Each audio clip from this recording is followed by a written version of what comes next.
Joining me now, as he does every Sunday, is Associate Editor at The Australian, Lloyd. Graham, let's start with the main game in a political sense, that is cost of living off the back of another interest rate rise.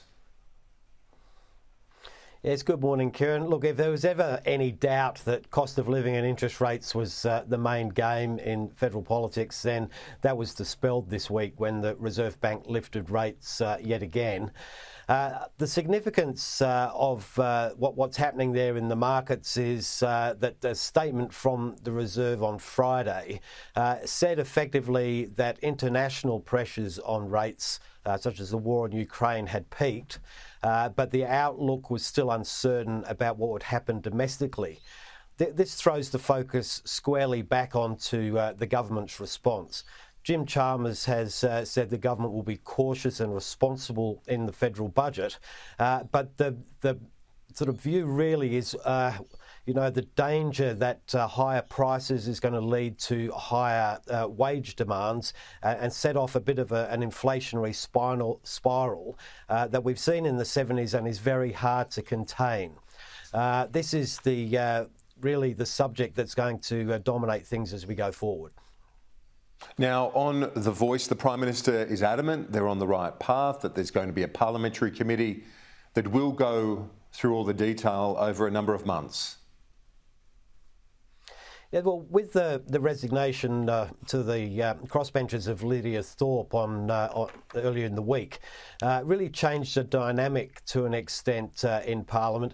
That combined with the urgency to address cost of living really saw Anthony Albanese change his tack a little bit on The Voice. I think as pressure builds, the issue of sovereignty and other things are thrown into the mix. It's essential that there become a much deeper conversation. Mr Albanese seems to be indicating that he'll reach across the Parliament and try harder to reach an agreement that can be sold at large. As things are, that's the sort of detail that's going to be needed to push things forward.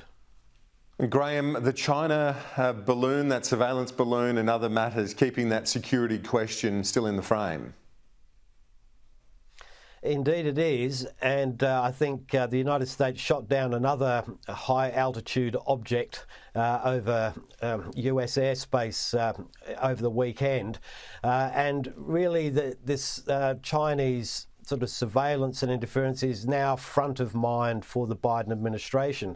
If you look at closer to home, we've had a few things this week that sort of sharpen our focus as well. There's been revelations that there are 1,000 Chinese-made surveillance cameras scattered through sort of our most influential institutions in Canberra.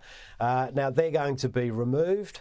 And there's further evidence that Chinese hackers have been launching, an industrial-scale attack on democracy here by sort of making inflammatory reports about what's happening in Canberra. So the issue of Chinese interference and sort of expansion is well and truly still in the frame. Now it's out in the open.